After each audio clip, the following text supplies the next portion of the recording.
Hi everyone. It's been a while since I've done a live video for you. Actually, I just did it for my 70th birthday not that long ago. But I have with me a beautiful friend and partner for an exciting project. Her name is Alexa Gantus, and she lives in Mexico City. And we met in Mexico at a retreat. And we're both interested in climate activism, planetary healing. And as you know from my blog, I've been doing my main emphasis now in this retirement mode is to have the ability to assist other facilitators who are doing climate activism, planetary healing. But also I've had this vision for a while, and Alexa and I are going to share our vision. But first of all, Alexa, tell us a little bit about your background and what you've been doing and how we met, all that kind of stuff. Hi, Barbara. Thank you so much for having me. It's such a pleasure. So such a broad question. I'll try to keep it brief.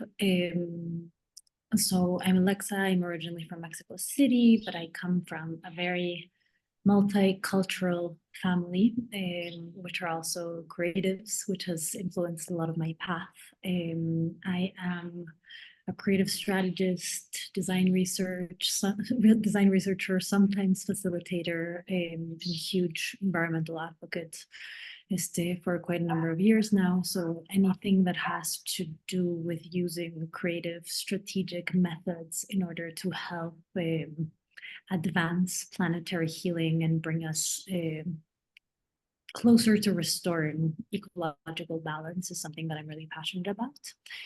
And especially the piece around culture in relationship to all of it. I do think that being in right relationship to nature really begins in being in right relationship to each other. And there's a lot of things that we need to decondition and unlearn in order to be able to relearn and rebuild new worlds.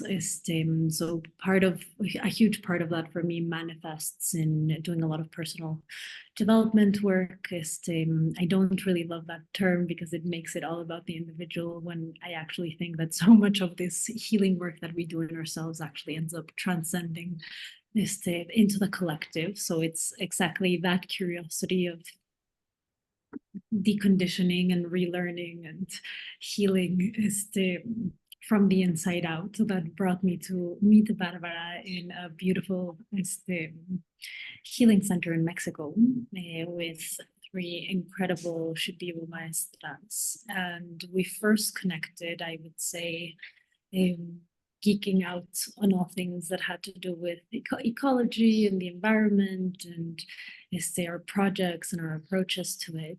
And funnily enough, as like the week kept passing by, she asked me to share some of the things that I was sitting with, and I told her about this dream that I've had of bringing together a circle of women or a group or a coalition of women who are all interested in this in order to figure out how we can work together and support each other and be in a space of really uplifting each other versus having to act as like lone individual actors. And as I mentioned this, she was like, I have the same dream.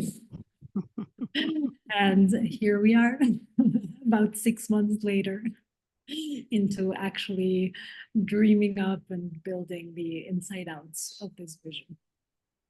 Yeah. It was for years I've been journaling how I wanted to build this kind of circle of women in particular, and with a lot of influence around indigenous knowledge, um, where we are doing work globally. We're looking at sort of a global picture, but acting locally, of course. And we often are so isolated in this work. We don't know how to support one another. We don't know how to rib off each other. We don't know how to synergize our work.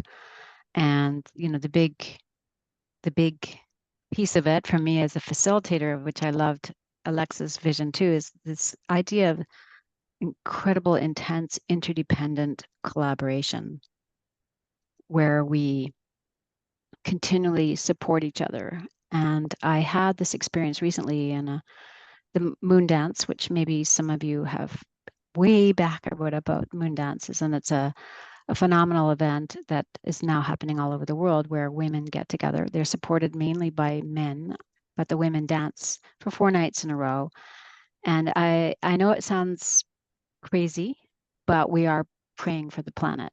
And the feeling of this 100% no competition, no jealousy, no trying to impress each other, but just putting in the work. And when you have to get up in the middle of the night and it's pouring with rain and you have to cancel, like it happened this year, cancel because of thunder and lightning, but still get up at 3 a.m.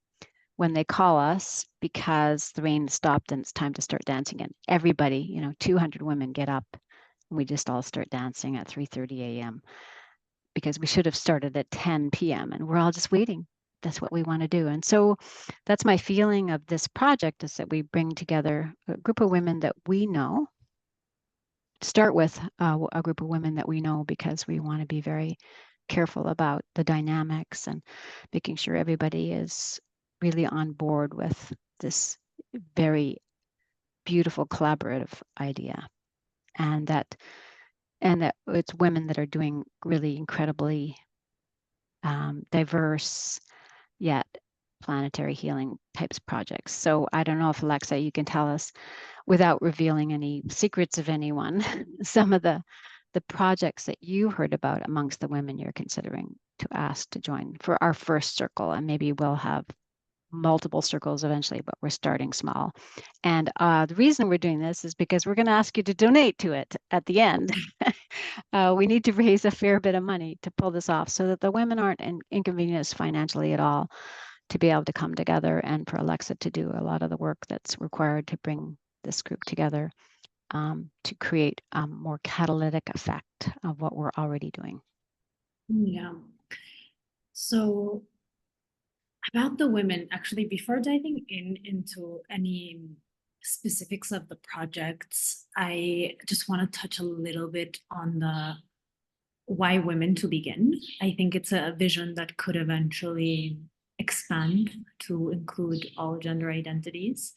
But we felt it was really important to, as women, do the work to become allies to each other. I do think it's a huge cultural imbalance that's existed for a number of generations because of patriarchal thinking and systems, etc. And we are still in 2024 living a lot of the repercussions of having been cultured and grown up to be disconnected from our more feminine, nurturing, cooperative qualities in order to succeed in a man's world. And we've also been super disconnected from each other, where we've learned to see each other as competition rather than as actual allies, as people that we can trust. And I do think there is something very potent in creating something from a space that is deeply feminine and that comes from this place of wanting to nurture and wanting for things to be for the benefit of the collective. So that is one very important reason why we decided to bring a group of women together. It's also very important that they are culturally very diverse, that it's an intergenerational group, and also that they have all sorts of different expertise and focuses. And every single woman that we've considered for this group is just like, wow, I'm deeply, deeply excited and honored to have them join us.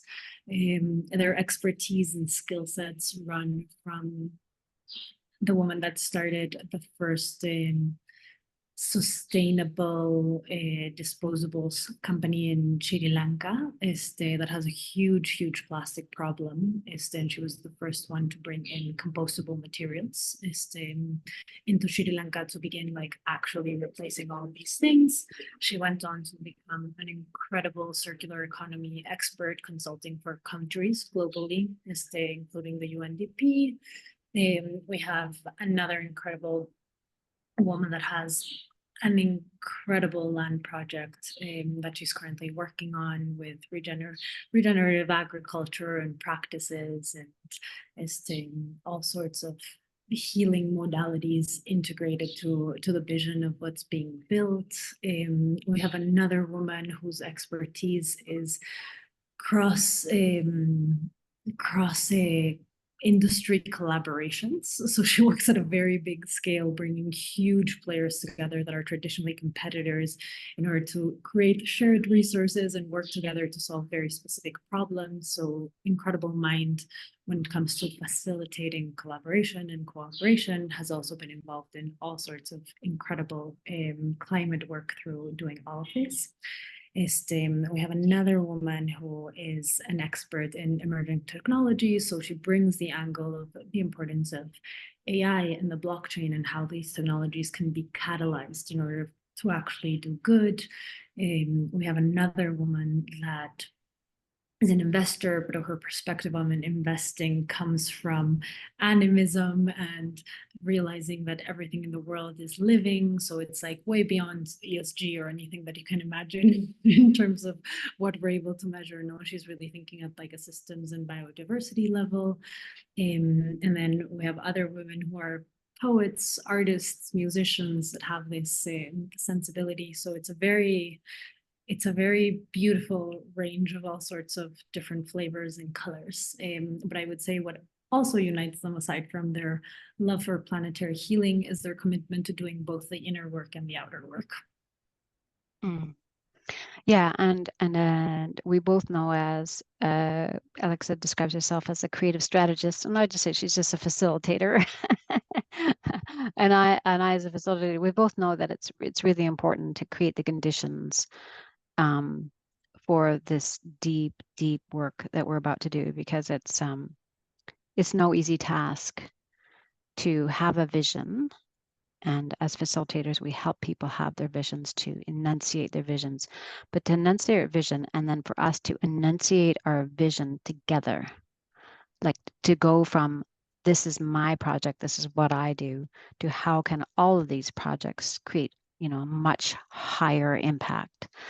And so that's where we want to, it's a pilot, obviously it's a pilot, and we are creating it as we go. But my hope is that my role as a facilitator, bringing these women together for the first time in person, but meeting with them online for 6 to 9 months, and then bringing them together in Costa Rica at a beautiful retreat center that both of us know, and using plant medicine as an aid to help uplift our visions, and for the plants to help us. For those of you who aren't familiar with plant medicine, please ask. Don't be scared by it. I've done about 25 ceremonies or more, 30 ceremonies, and it's just been phenomenal in terms of helping me be the most effective human being that I strive to be, and for me to have a greater, bigger vision, bigger understanding of what I'm meant to do in this life. And Alexa, you might want to say why we want to bring in plant medicine as well as one of our tools to help us go big, go beyond the constraints of the human mind. Yeah, I will start by saying that plants are our ancestors. They've been on this planet way longer than we have as a human species. And I really do think that one of the greatest challenges that humanity faces currently is our collective arrogance in thinking that we are so intelligent and supreme and somehow above all of the other species. I think one of the biggest realizations and awakenings that life has given me, in like seeing beyond the prescribed stories of the matrix that we've all agreed to, is the reality that we live in a system, and we are, as a human species, not any more important or less important than any other species. We work in relationship to each other, and everything in this great tapestry of life has a purpose and a reason of being. And I think plant medicine is a really incredible way to be able to access that. It's an incredible way to learn from our ancestors, to study other forms of intelligence, other forms of knowing that are different from our regular human is the tendencies and the ways in which our mind can get so caught up in our stories and like such little things. I think plants do the incredible work of really teaching us and expanding us to be able to see things from the perspective of other species, and therefore allowing us to be able to bring forth visions and ways of being in the world that are inclusive of everything human and non-human, and bring back into balance the entire system by putting us back in the relationship and the web of life versus thinking that we are somehow on top of it. Thank you so much for reminding us about this. It's ancient species of plants. I've always loved plants, and it was plant medicine that brought Alexa and I together. And I don't think it was any coincidence. You know, I've been seeding this vision for a while and trying to find somebody who I could do this with, and it had already started to tap into many women, and they're doing incredible work. But it wasn't exactly what my vision was. It was complementary, and so Alexa's. When we started sharing our vision, it was like my jaw was dropping and going, I can't believe this person who's like 2 generations younger than me has the same vision as me, and like, oh my God, I'll be the sort of the the token grandmother. And anyway, we do want to get as much funding as possible to make this vision happen. And as I said, we're trying to fund it externally, not by the women who come together. So that's not an additional burden on them. And we also need for Alexa to create the space in her own life. She's been a consultant and entrepreneur for almost a decade now, I think, right? Yeah, and working on like these great trash podcasts.